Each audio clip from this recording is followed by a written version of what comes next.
días. Pues primero que nada, muchísimas gracias por la invitación. Ya saben que me encanta estar con ustedes.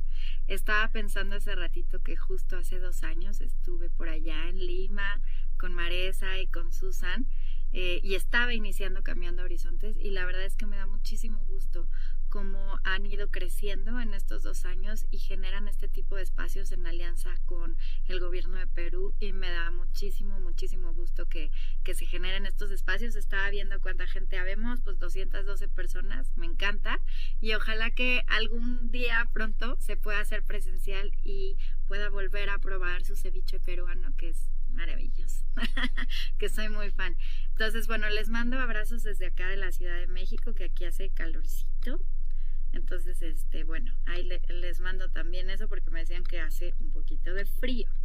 Bueno, pues hoy nos toca hablar de un tema que me parece súper importante, y acuérdense que a mí me gusta mucho que hagamos todo muy interactivo. Entonces vamos a hacer algunos ejercicios, algunas preguntas, vamos a reflexionar entre todos y todas sobre este tema que es autonomía progresiva en niños, niñas y adolescentes que viven en cuidado residencial, y cómo esto se relaciona con muchos derechos humanos, pero sobre todo el tema de la libertad. Entonces, la primera cosa que vamos a hacer es como preguntarnos un poquito qué es esto de autonomía progresiva, ¿no? Como con qué se come. Entonces, les voy a poner aquí en el chat un link. En este link les voy a pedir, por favor, que lo llenen y yo les proyectaré las respuestas, pero solamente vamos a llenar en este momento la primera pregunta. Las demás las vamos a hacer en un ratito. Entonces, les voy a poner aquí el link y les pido que lo llenen con toda sinceridad. Acuérdense que no es examen, que aquí estamos 200 personas en confianza, que no pasa nada. Entonces, porfa, ayúdenme a llenar y yo aquí les proyecto las respuestas. Vamos a hacerlo lo más rápido posible para no perder tiempo. Ahí está. Entonces, vamos a contestar. Ahí está el link en el chat. Si alguien tiene dificultad, avíseme. Pero miren, ya están contestando. Necesitamos ver muchas respuestas. A ver qué entienden por autonomía progresiva. ¿A qué nos referimos?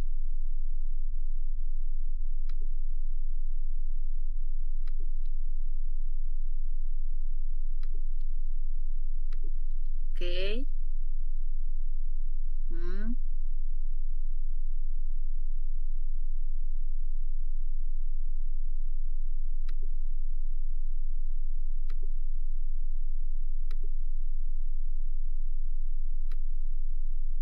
Ok, por ahí ya nos están contestando. Las voy a ir leyendo mientras. Independencia, libertades que se dan acorde a la edad. Por ahí nos dicen niñas y adolescentes de ejercer sus derechos a medida que se van desarrollando física y mentalmente, ir adquiriendo responsabilidades sobre sus acciones y consecuencias, regulación de la conducta, habilidades que el niño va ganando progresivamente según su maduración, independencia hasta salir de los CAR, personas sujetas de derechos, habilidades que el niño va ganando, ya se los había leído. Uno mismo tiene que educarse y ver resultados a largo plazo, valerse por sí mismo empezando desde cero, la capacidad de niñas, niñas y adolescentes de ejercer sus derechos a medida que se desarrollan mental y físicamente. Ok, vamos a ver. Ahí por ahí alguien. Poco a poco tienes que continuar. La capacidad de niños, niñas de valerse por sí mismos de manera gradual, ya sea en actividades de autocuidado, educación y conducta adaptativa. Las habilidades que van consiguiendo y fortaleciendo los chicos conforme van creciendo para poder ser adultos responsables. Capacidad de ejercer derechos e independencia. Autonomía que se genera y se propicia poco a poco. Expresar lo aprendido. De cómo las personas van adquiriendo habilidades mientras se desarrollan. Es la capacidad de ejercer sus derechos a medida que se van desarrollando. Ok, muy bien. Ok, miren, si se fijan, la mayoría tienen como 3 componentes. Independencia, que es un proceso gradual y que tiene que ver con el ejercicio de derechos. Eso es más o menos lo que nos está diciendo la mayoría. Entonces, me da mucho gusto que participen y vamos a profundizar en esto de qué es la autonomía progresiva y sobre todo cómo podemos aplicarla en lo que se conoce como CARS, ¿no? Que son las instituciones de acogimiento residencial allá en Perú. Aquí en México se les dice CAS, pero nadie les sabe, o sea, nadie les conoce así. En realidad les siguen diciendo casas hogar, pero oficialmente son CAS. Entonces, bueno, a ver, ustedes saben que tenemos como dos paradigmas en el tema de niñez y adolescencia, ¿no? Por un lado, teníamos este viejo paradigma que era que los niños, niñas y adolescentes eran sujetos o sujetas de protección solamente, o sea que teníamos que protegerles y ya. Había este enfoque asistencial que era como yo doy servicios que ellos y ellas reciben y hasta ahí. Estaba esta medida de la institucionalización como única medida para los niños y niñas sin cuidados parentales. Ahora vemos que hay otras formas y otros dispositivos, pero en general todavía no sigue. Estaba la separación familiar como único paradigma cuando existen situaciones de riesgo. Ahora vemos que hay otras opciones. También acuérdense que se les llamaba menores. Si por ahí alguien de ustedes todavía se les sale decir menores, por favor, cada que digan menores, dense un pellizco para que se acuerden que ya no es así. Que acuérdense que ya no utilizamos ese término y que el término adecuado es niños, niñas y adolescentes, como muchos y muchas pusieron en el Menti.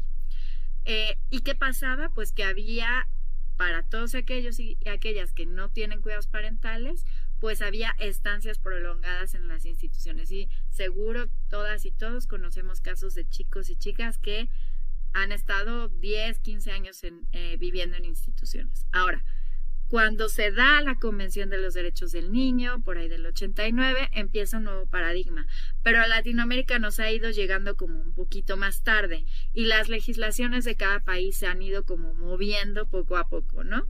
En México, en realidad, la legislación con enfoque de derechos y enfoque de niñez empezó apenas 2014, o sea, penititas.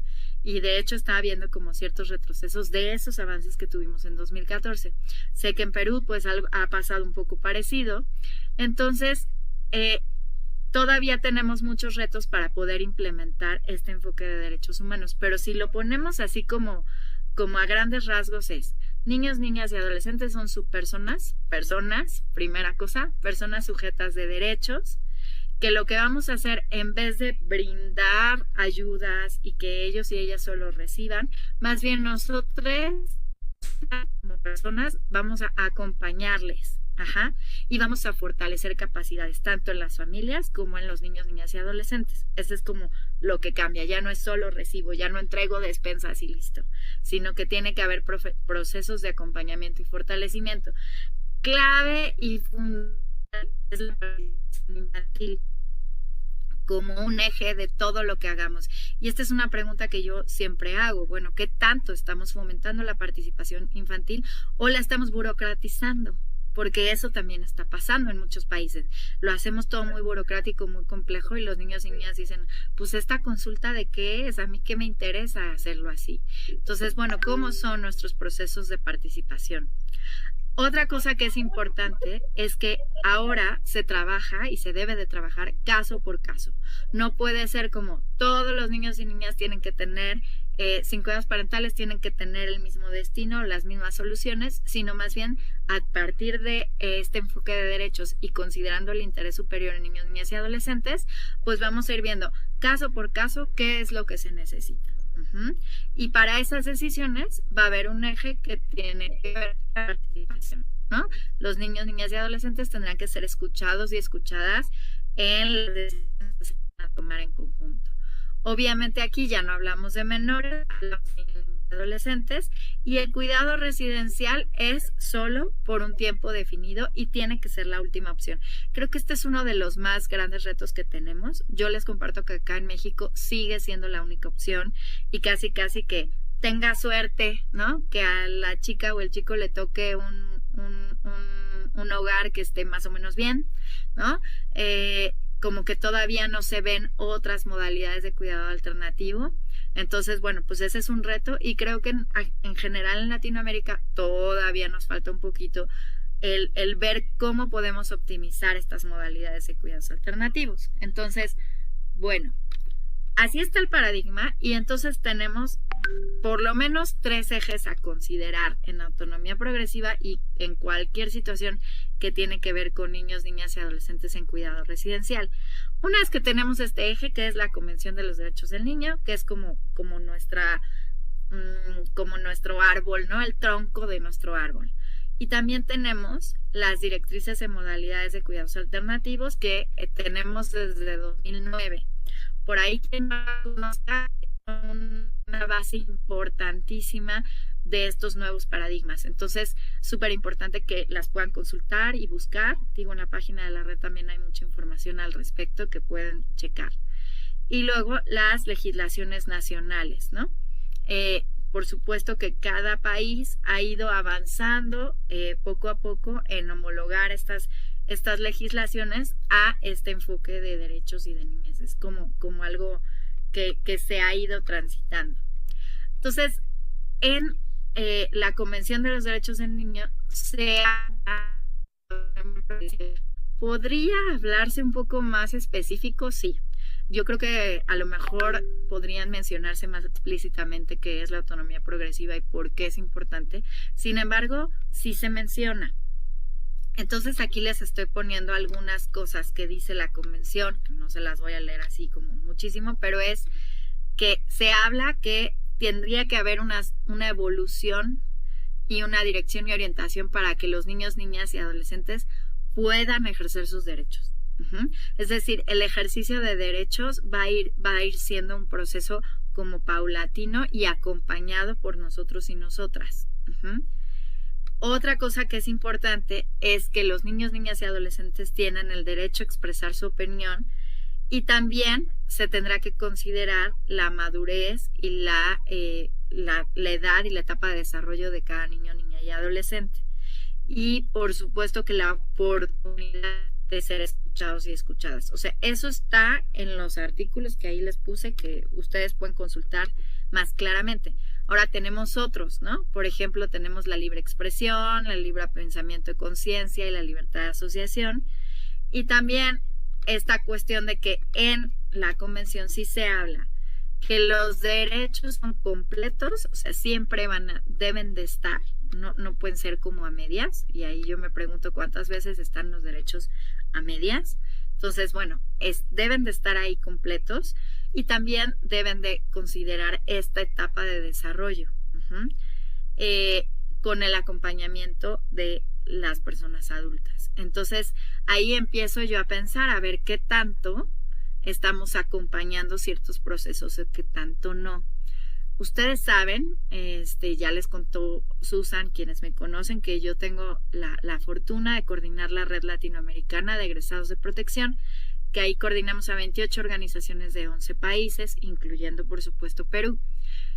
Y yo tengo la dicha y la fortuna de acompañar al comité de líderes de Latinoamérica. Hay varios chicos y chicas de Perú que son geniales.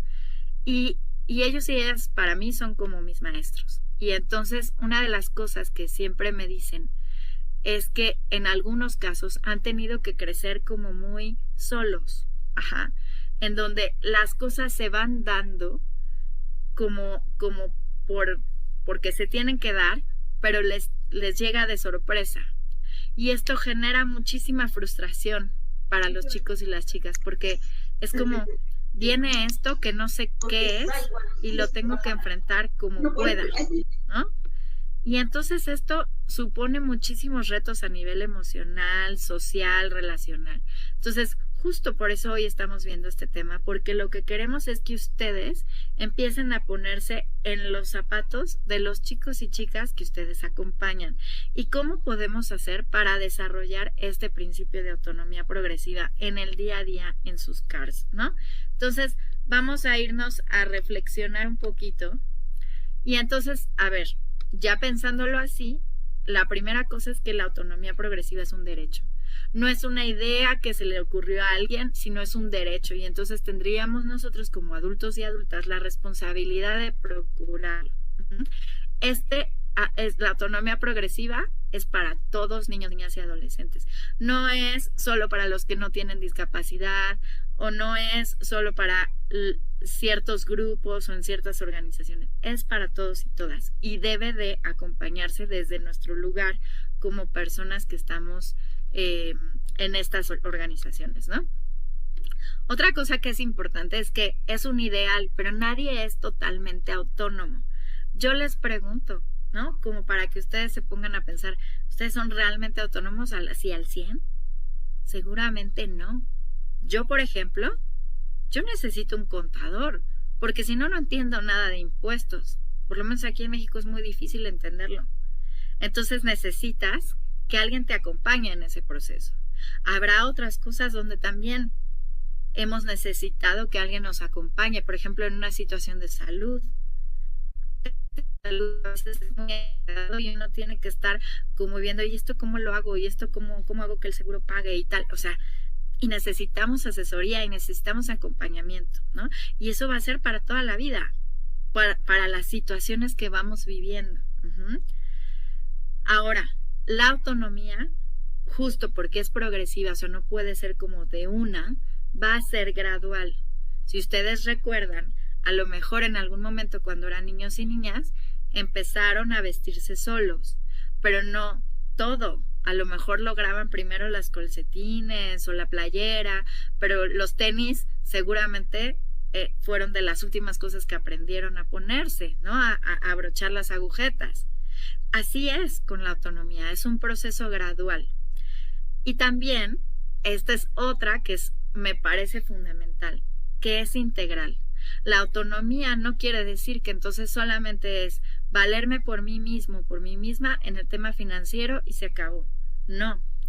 Cómo estoy en habilidades de vida cotidiana, en las decisiones de mis relaciones interpersonales, de la sexualidad, de la salud sexual y de la salud mental. Y entonces aquí yo empiezo como a hacerles preguntas para que ustedes reflexionen. ¿Qué tanto en el CARS donde ustedes están se toma en cuenta la autonomía como algo integral? ¿O solo nos estamos yendo a empleo, trabajo, casa? Y sí, está bueno que lo miremos. Está bueno que los chicos y chicas cuando salen del CARS tengan dónde vivir. Sí, pero ¿y qué pasa con la sexualidad? ¿Qué pasa con la salud mental? ¿Qué pasa con las habilidades de la vida cotidiana? Con las decisiones fundamentales.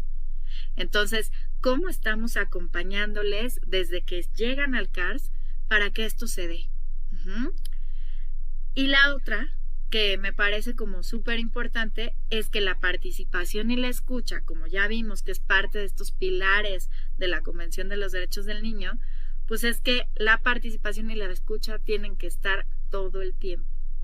Y yo vuelvo a preguntarme, ¿qué tanto escuchamos?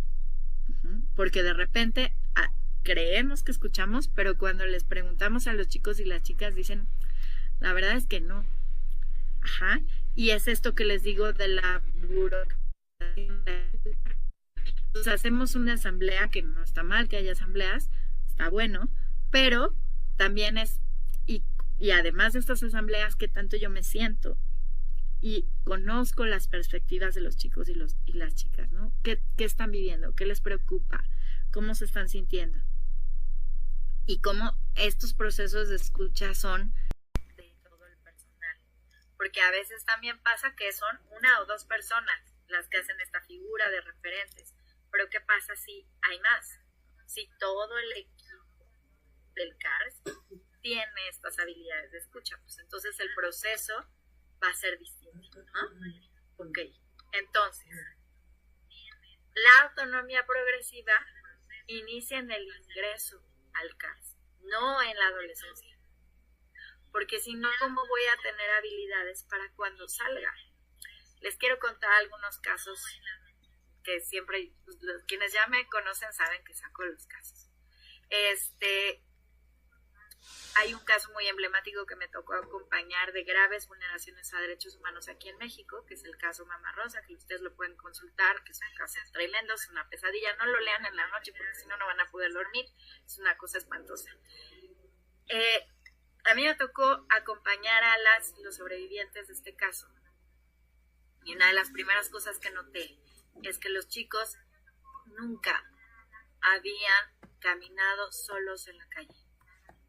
Siempre había habido como esta parte de que se tenían que subir a un bus si los iban a trasladar a algún lugar, o como había graves vulneraciones a los derechos humanos, pues tampoco salían. Y entonces, imagínense que me tocó atender chicos de 20 años que por primera vez estaban cruzando una calle y además una avenida grande como las de la Ciudad de México. Entonces, pues evidentemente en esos casos nunca se desarrolló la autonomía progresiva y tuvo que ser un proceso ya no gradual, sino bastante abrupto, por más que se trató de cuidar, pero al final terminó siendo un proceso muy fuerte el que ellos salieran al mundo. Acuérdense que una de las cosas que son más graves o de las malas prácticas de algunas organizaciones o centros de cuidado tiene que ver con hacer como que el centro es una burbuja, como que los queremos proteger del mundo de afuera, pero y en esa protección los chicos y las chicas pagan unos costos emocionales brutales. Entonces, ¿qué tendría que pasar? Que desde que son niños y niñas tengan algunas cuestiones que vayan gradualmente incrementándose hacia su vida independiente. Un ejemplo, en algún momento cuando fui directa de una organización, yo llegué en los primeros días y le pregunté a las niñas, ¿no? Niñas de 7 años, oigan, ¿y cómo se llama esta calle? La calle de la organización. No, Jimé, no sé. Y yo iba preguntando, no sabía. En un lugar como la Ciudad de México, que hay un gran nivel de inseguridad, pues esto es riesgoso. Que un niño o una niña no sepa dónde vive, que no sepa la colonia, que no sepa un número de emergencia. Entonces, sí, la autonomía progresiva tiene que ir desde que llegan. Y no solo en la mirada de lo que les transmitamos a los niños y niñas, sino desde los programas que tengamos y los paradigmas desde los que estamos trabajando. Entonces, todo el tiempo, todos los programas tendrían que tener contenidos orientados a esta autonomía. Obviamente hay una consolidación de la autonomía en la adolescencia, ¿no? Se espera que hacia la adolescencia ya puedan tener ciertas habilidades mínimas, ¿no? Ahorita vamos a ver que puede haber como un poco de niveles, y ya vimos que de todos modos no hay un ideal, pero pues sí se espera eso. Se esperaría, por ejemplo, que una adolescente de cualquier CARS pueda despertarse sola, que no tenga a la educadora o al educador al lado todos los días para que le despierte. Algo tan básico. ¿Por qué? Porque cuando salga, si no, ¿qué? ¿Se va a quedar dormida? ¿Cómo va a ir a la escuela? ¿Cómo va a trabajar? Entonces, fíjense, algo tan elemental. Y por supuesto, la autonomía progresiva supone un seguimiento. Este es un paradigma clave de la Red Latinoamericana de Egresados de Protección, que tiene que ver con que cuando salen de la institución no se acaba, ¿sí? Tiene que haber un seguimiento y un acompañamiento para esta vida ya joven y adulta, porque al final nosotros y nosotras somos sus referentes. Entonces, bueno, eso me parece súper importante.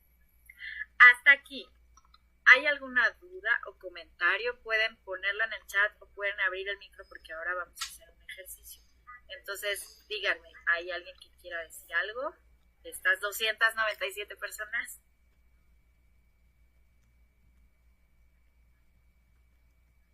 ¿Quieren escribir? A ver, déjenme ver si hay alguien que quiera escribir en el chat, alguna duda, algún comentario de hasta dónde vamos. ¿Está todo claro?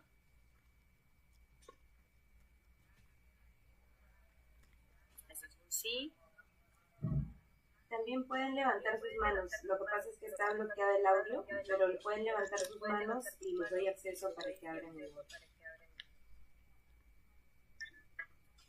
¿Alguien quiere levantar la manita? Ahí está, Fara Bellido. A ver, Fara, a ver si, ahí está. Buenos días con todos, licenciada, muy buenos días. Lo que yo quería, más que de repente aportar que la autonomía es la capacidad de poder tomar decisiones de una persona, pero en este caso estamos hablando lo que son de albergues, de residencias de protección, ¿no? Entonces a veces hay normas de convivencia y los roles de vida diaria. Entonces como que a veces no nos permite ver esa capacidad de los niños que por sí solo si toman alguna decisión, pero sin embargo sí hay, ¿no? Pero uno de los limitantes es cuando uno trabaja en una institución siempre hay normas y reglas. Entonces más uno se basa a estas normas y reglas y a veces es un poco difícil, no difícil, sino que como que opaca un poco lo que objetivizar lo que son la autonomía de los residentes, ¿no? Pero sí, claro, ¿no? En algunas situaciones sí se da, ¿no? El residente decide hacer algo y se le apoya, pero como le digo, a veces en una institución hay normas y reglas y nos basamos a ese parámetro, ¿no? Pero sí, por ejemplo, de repente ya en algunos casos también a veces uno no le permite por protección, porque los niños o los adolescentes tienen que salir, pero a veces por cuidado, que no le vaya a pasar algo, o de pronto todavía son inestables y se vayan a evadir del lugar, entonces uno tiene que acompañar. De alguna manera, si bien es cierto, hay una confusión entre trabajar lo que es el cuidado y la protección y ayudar lo que es la autonomía. Entonces, como que a veces hay ciertas limitaciones, ¿no? Por ejemplo, yo he visto que en mi trabajo, por ejemplo, ¿no? Yo trabajo acá en Ayacucho, entonces ya la directora ya tomó decisiones de que uno de los niños que a veces tiene un poco de dificultad, pero que ya vio que el residente se puede valer por sí mismo para ir a su colegio y con la confianza que él de pronto ha demostrado con sus habilidades, entonces ya se tomó la decisión que el menor podía ir solo al colegio y retornar. Entonces se comprobó que en ese caso como que ya le estamos dando un poco de autonomía a ese niño de poder llegar al colegio, retornar y cuidarse por sí mismo, ¿no? Es una habilidad muy importante, es una capacidad muy importante que los niños hay que desarrollar desde muy pequeño, pues, ¿no? Eso sería mi participación y aparte mi pregunta, ¿cómo más podemos desarrollar lo que es la autonomía en instituciones donde hay normas y reglas y un rol de vida diario que hay que cumplir? Mira, gracias. Para, pusiste varias cosas y estoy leyendo los comentarios del chat y ya entendí un poco como por dónde va. Las normas y las legislaciones que ustedes tienen que cumplir, que sé que son muchísimas y son súper estresantes, también las he vivido, no van peleadas con el desarrollo de la autonomía de niños y niñas. Es decir, si ustedes están obligadas a que haya X número de actividades, a que tienen los niños y niñas que hacer X roles diarios, eso no está peleado con desarrollar la autonomía. Se va desarrollando en cada una de esas actividades que ustedes tienen. Ejemplo, porque por ahí me pedían, ¿puedes poner más ejemplos? Por ejemplo, ustedes van a hacer un campamento de verano. Ajá. Bueno, ¿cómo pueden hacer que los niños, niñas y adolescentes planteen las necesidades que tienen, cómo se les ocurre este campamento, qué se les antoja hacer, y que participen constructivamente? Porque es muy diferente decir, yo voy a poner taekwondo solo porque a Jimena le gusta el taekwondo, cuando en realidad a los niños y las niñas más bien se les antoja aprender a cocinar, en ese campamento. Entonces, desde ahí, desde ese tipo de actividades, este tipo de decisiones, yo puedo ir acompañando en procesos de autonomía. Otra cosa que a mí me tocó hacer y que me enorgullece muchísimo es poder, por ejemplo, revisar los acuerdos y las normas que hay en el hogar a partir de la experiencia de ellas y ellos.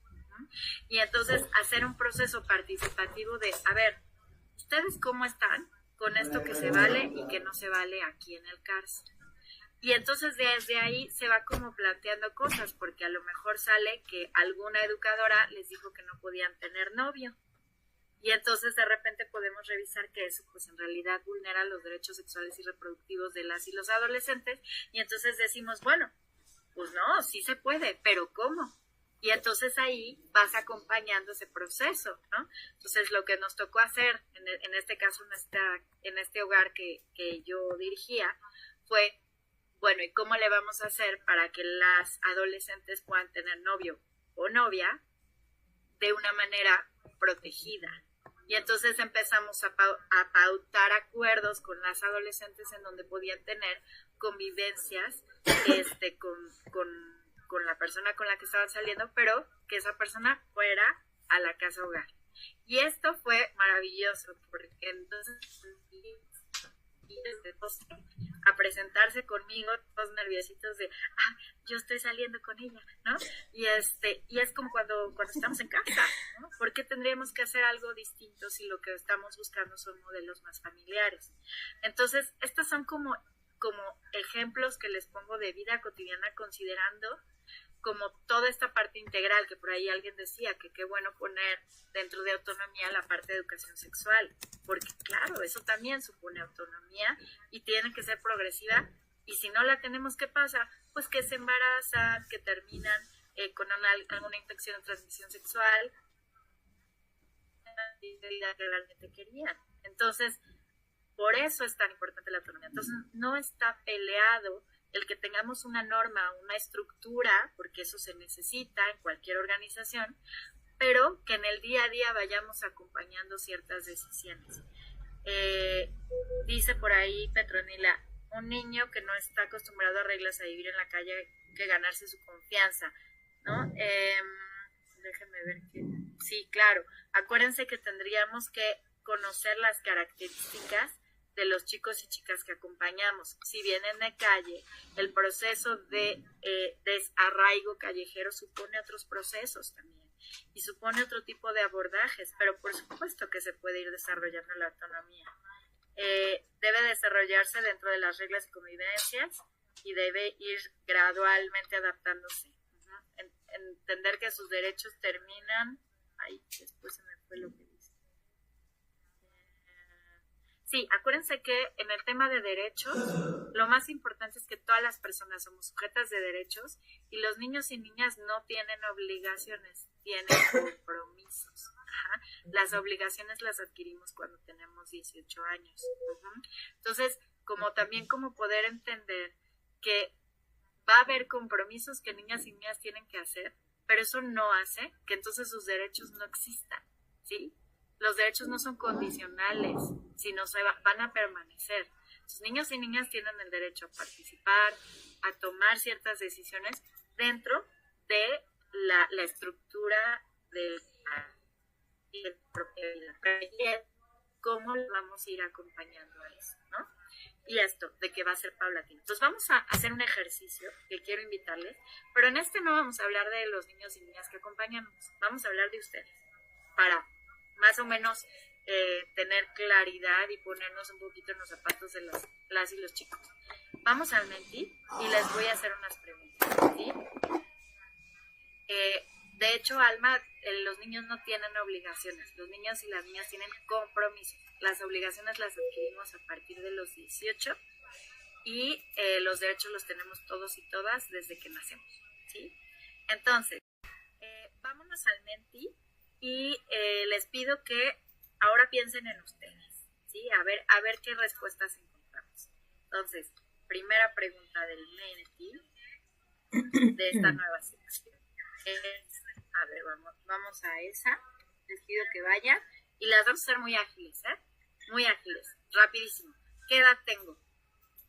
No vienen nombres, así que no se preocupen. Entonces, vamos a ver en qué edad tengo.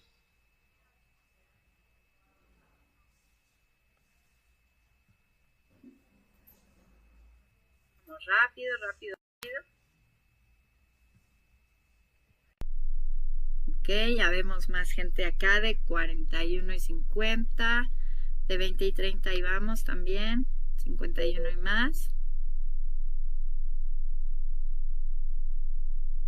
Ahorita te doy la palabra, María Cristina. Déjame que hacemos esta sección y ya lo vemos. Ok, tenemos mucha gente joven, entre 20 y 30.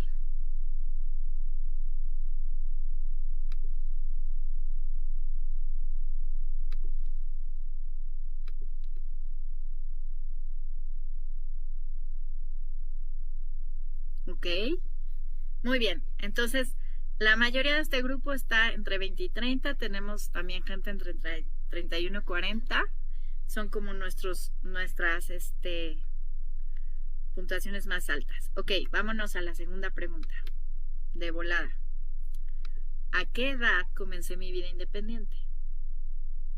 O sea, quiere decir que ya no dependo de mamá y papá.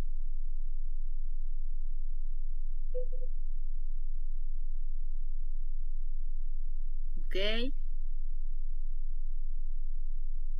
Por ahí tengo varios parientes, ¿no? Que menos de 18. Yo también empecé en menos de 18. Miren, pensé que nadie lo iba a contestar. Qué bueno que no estoy sola en este mundo. Entonces, ok, tenemos de 18 a 25.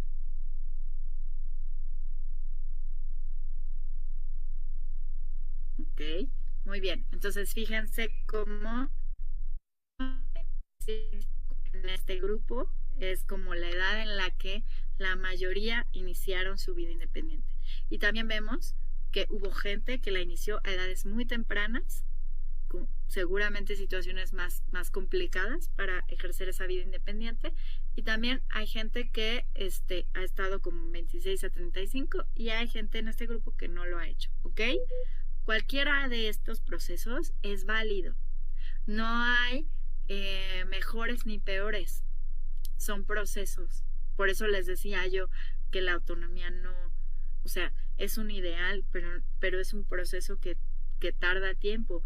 O incluso a lo mejor hay alguien aquí que inició su vida independiente y luego tuvo alguna situación y tuvo que regresar con sus padres, ¿no? Por ejemplo. Ahorita vamos a ver qué pasa con los chicos que no tienen cuidados parentales, ¿no? Pero bueno, ahorita vamos hacia allá. Ahorita estamos hablando de nosotros. ¿A qué edad comencé a ganar dinero? A ver qué pasa. Menos de 18, ok. De 18 a 24.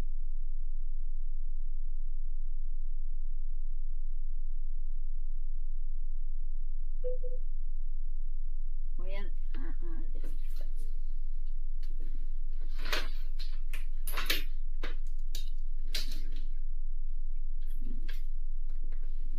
listo. 18 a 24 la mayoría, si se dan cuenta. Ok, muy bien. Por mucha diferencia, ¿ya vieron? Ok. Vamos a la siguiente. ¿Cuál fue la decisión más importante que tomé entre los 18 y 25 años?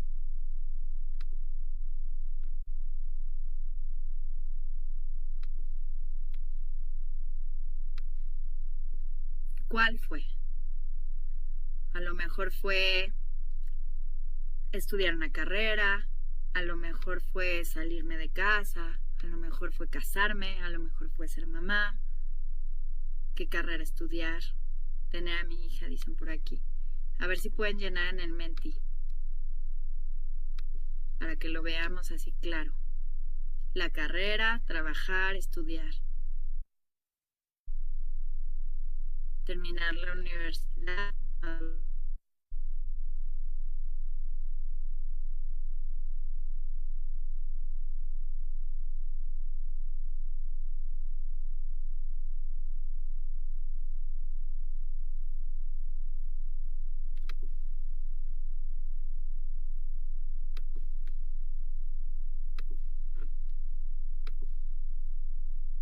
Ok.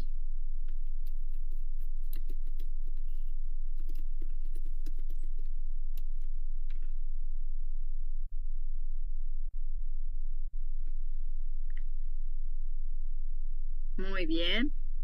Por ahí, fíjense, salir de casa, estudiar una carrera, 2 carreras, trabajar lejos de casa, tener enamorado. Ay, me encanta esa palabra.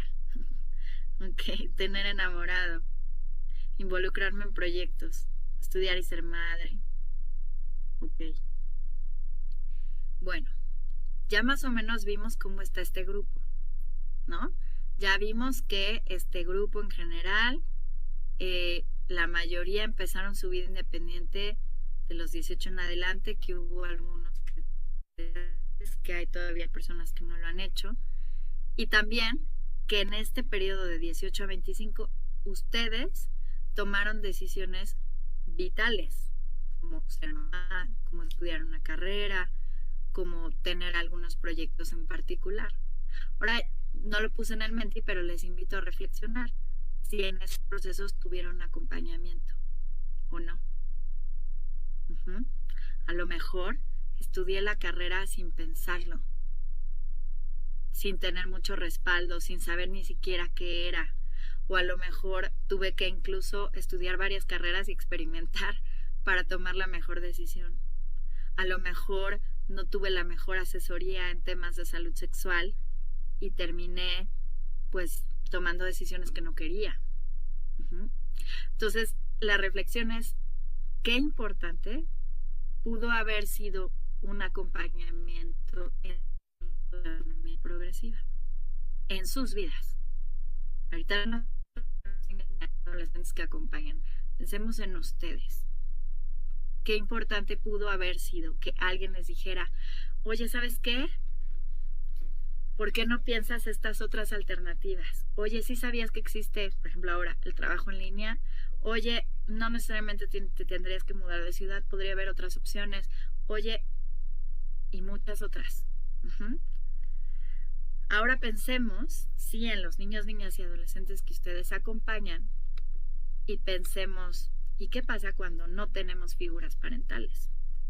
Porque de aquí a lo mejor algunos y algunas no tuvieron cuidados parentales, también puede ser, ¿no? Yo no los tuve, pero puede ser que en este grupo una gran mayoría sí los haya tenido.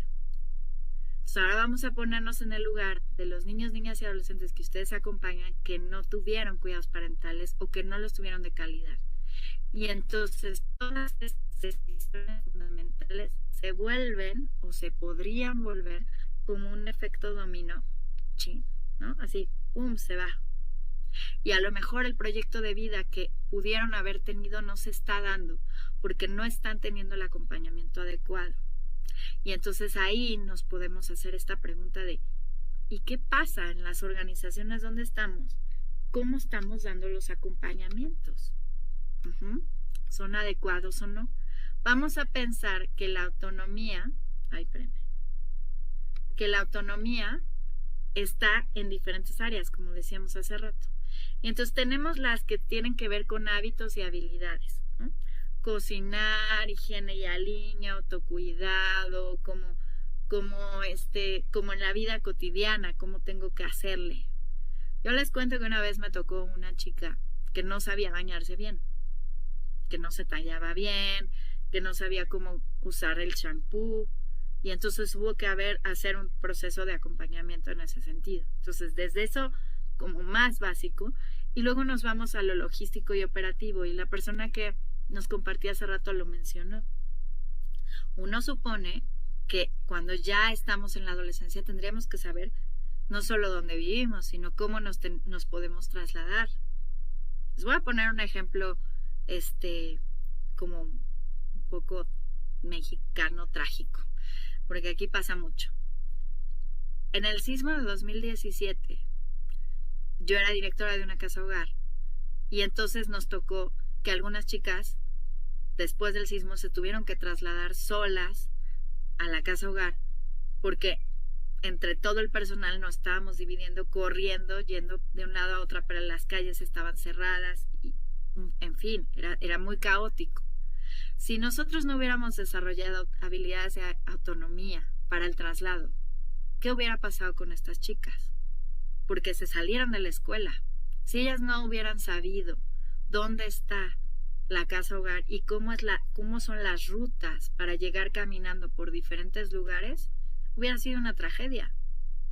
Pero afortunadamente ya habíamos trabajado con ellas cómo desplazarse solas, cuáles son los mejores puntos para salir caminando, dónde son los lugares menos riesgosos, y entonces no hubo tragedia. Más que el sismo. Pero llegaron con bien.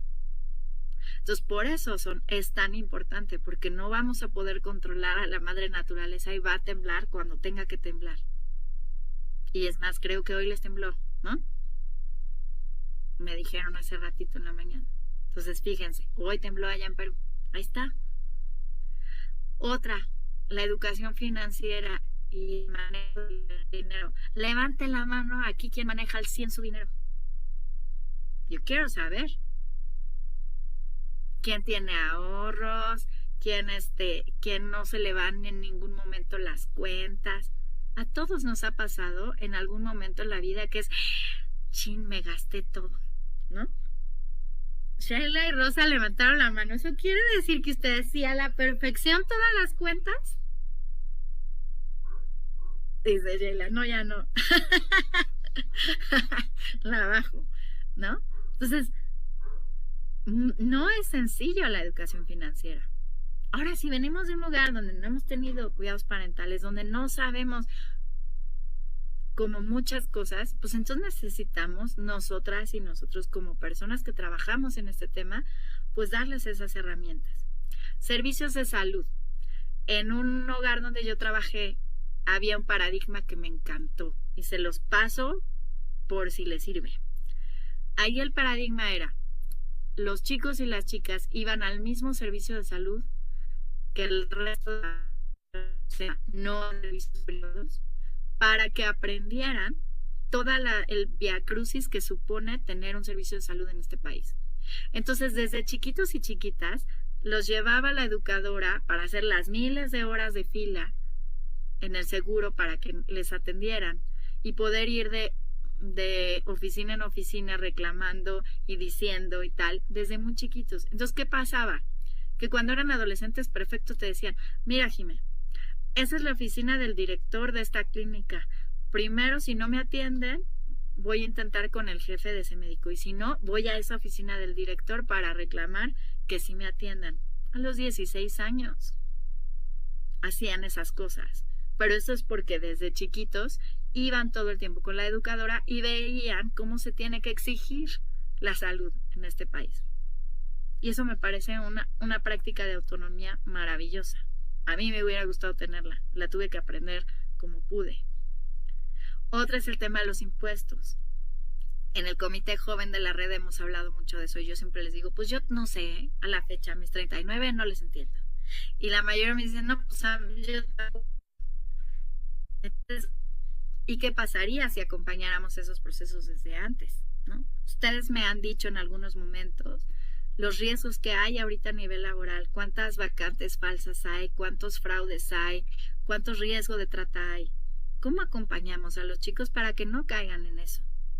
Yo les cuento que hace año y medio atendí una egresada de un hogar víctima de trata por ese tipo de fraudes y estuvo 5 meses en trata con efectos devastadores. ¿Y por qué fue?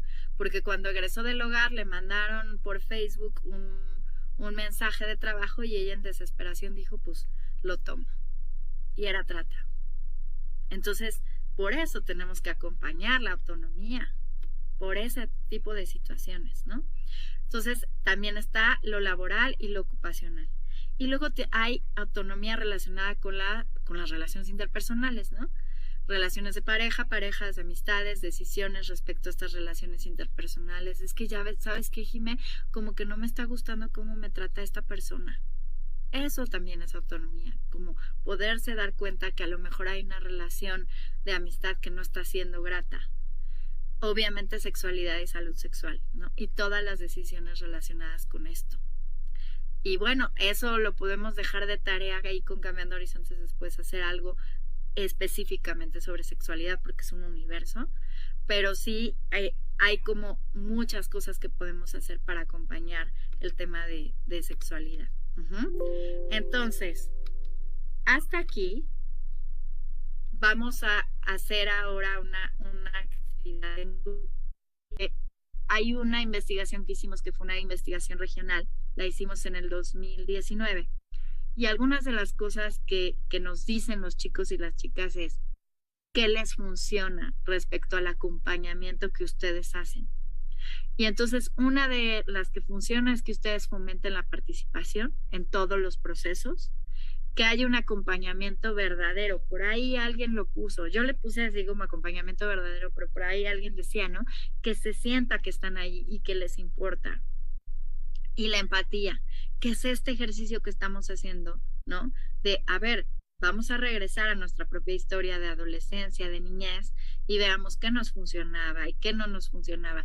Y en medida de eso también vamos a poder tener más luz. De pronto nos ponemos como en este lugar de adultos, adultas, y se nos olvida que atravesamos también eso y también a veces dijimos mentiras y también hicimos cosas, ¿no? Entonces, bueno, vamos hacia allá. ¿Y qué es lo que no funciona? Dar órdenes. Fíjense, dar órdenes no funciona. Invisibilizar, dejar de lado las experiencias de los chicos y las chicas y, oye, que silenciar, ¿no? No, es que de esto no se puede hablar, es que esto está prohibido, es que no. Esas cosas por supuesto que no funcionan, porque entonces otra vez vamos a ponernos en lugar, ¿no? En el lugar de ellos y ellas. Imagínense que uno no puede expresar lo que siente, necesita, quiere, ¿no? Entonces me parece importante como poner ahí sobre la mesa todas estas perspectivas, ¿no? Entonces ahora vamos a un Menti para ver qué prácticas a ustedes sí les funcionan. Mientras Iracema dice, el acompañamiento de los educadores les va a permitir ser hombres o mujeres del mañana y alcanzar su autonomía, claro, pero acuérdense que la autonomía se trabaja desde el presente. Vamos al Menti. Una última pregunta, ¿cuáles son las prácticas que sí funcionan? Entonces, vamos allá. Entonces, ahí ya algunos y algunas lo pusieron. Déjenme, les comparto pantalla.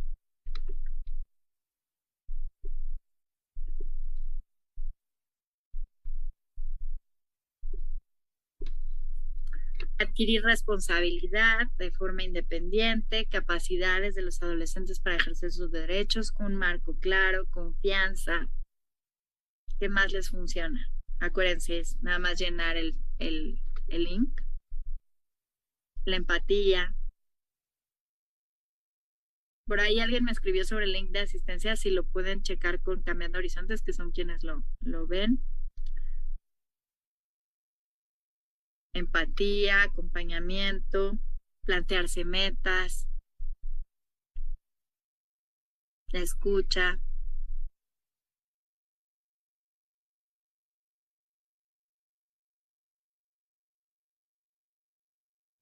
Felicitar sus logros, muy bien.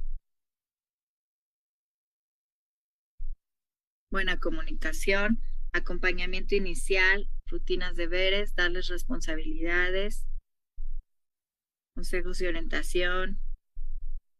Ahorita me acordé de un ejemplo que les quiero poner. Ahorita se los comparto.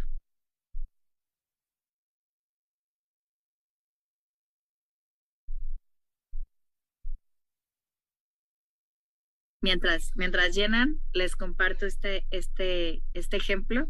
Ahorita, Olga, te damos la palabra, que ya vi que levantaste la mano. En algún momento, muy al principio de mi trabajo en hogares, me tocó trabajar en un hogar para niños y niñas que viven con VIH, que además pues no tienen cuidados parentales. Y me tocó además acompañarles mediante musicoterapia. Y entonces me acuerdo que ese grupo en particular era muy complejo porque los chicos y chicas, además de vivir con VIH, no tener cuidados parentales, vivir en un hogar, eran el grupo de los chicos que tenían un diagnóstico psiquiátrico, ¿no? Y entonces venía, bueno, pues desde trastorno depresivo, ansiedad, esquizofrenia, brotes psicóticos, ¿no? Y entonces, incluso con estas condiciones psiquiátricas, hicimos la construcción de acuerdos para que el taller fuera de manera adecuada. Y fue muy gratificante porque a partir de la participación de ellos y ellas, y que decían qué se valía y qué no se valía en este espacio del taller, y qué consecuencias había si de pronto no seguían estos acuerdos, pudimos dar estructura y pudieron seguir esos acuerdos. Porque si, por ejemplo, en los acuerdos decía que quien no siguiera estos acuerdos tenía que a la siguiente sesión llevar sándwiches para todos, pues cuando ocurría esto y le decíamos, pues fulanito te toca hacer los sándwiches, y se enojaba o algo, se acordaba y le recordábamos que él mismo había dicho lo de los sándwiches. Entonces decíamos, pero pues si fue tu idea, y tú no seguiste los acuerdos, pues te tocan los sándwiches, ¿no? Y no importa si tiene esquizofrenia o un trastorno psicótico, lo que sea, pues claro, él dijo que si no se seguían los acuerdos tenía que haber sándwiches para todos a la siguiente sesión, pues le toca. Entonces la manera de asumir los compromisos y las responsabilidades se vuelve distinta. Por ahí dicen rapport, buena comunicación, dar consejos, realizar planes de vida, ejercer sus derechos, acompañarles en todo, consejos, orientación, comunicación, logros, escucha activa. Muy bien, si se fijan, estamos centrándonos en lo más importante que los chicos y chicas dicen, que necesitan ser escuchados y acompañados. Y con eso vamos a lograr mucho para la autonomía progresiva. Sin duda, a mí me encantaría que después de este tallercito ustedes se sienten y vean, a ver, ¿qué nos falta? ¿Qué podemos hacer? ¿Qué podemos mejorar? Eso sería lo ideal y les invito a que lo hagan. Pero también que lo más importante es que realmente ustedes estén desde el corazón, ¿sí? Y esa no es una habilidad que se estudia o se lee, eso se tiene.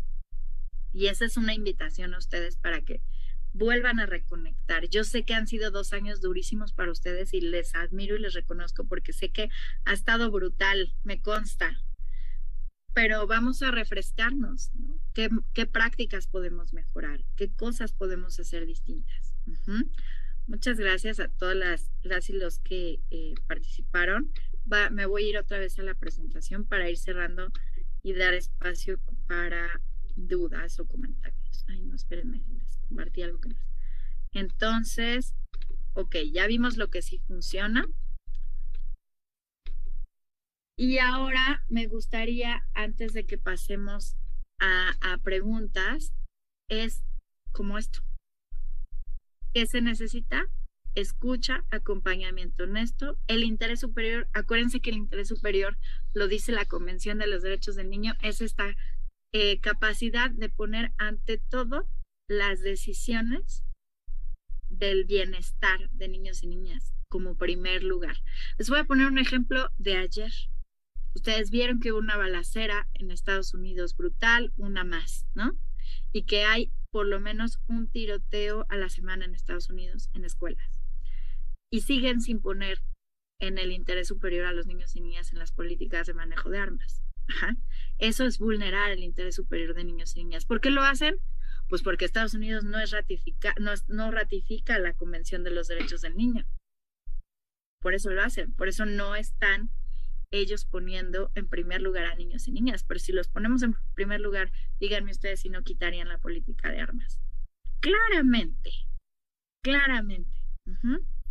Entonces, bueno, ¿cómo ponemos en nuestras decisiones cotidianas el interés superior? Luego está la empatía, la congruencia, ¿no?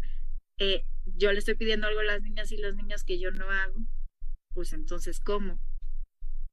Y el aprecio positivo incondicional, que este es uno de los pilares de la psicología humanista que a mí me encanta, que es, pues yo voy a estar para ti, no importa lo que hagas, aunque yo no esté de acuerdo, voy a estar para ti, pero también te voy a señalar cuando hagas algo que no es correcto o te ponga en riesgo a ti o a los demás. Pero yo te voy a querer, no te voy a quitar el cariño. Acuérdense que los chicos con los que ustedes trabajan tienen heridas profundas de abandono. Cuiden sus heridas. Esto es algo que los chicos de la red me dicen constantemente. Hay que cuidar esas heridas. Bueno, entonces, ¿qué ajustes pueden realizar? Esto se los dejo de tarea. ¿Qué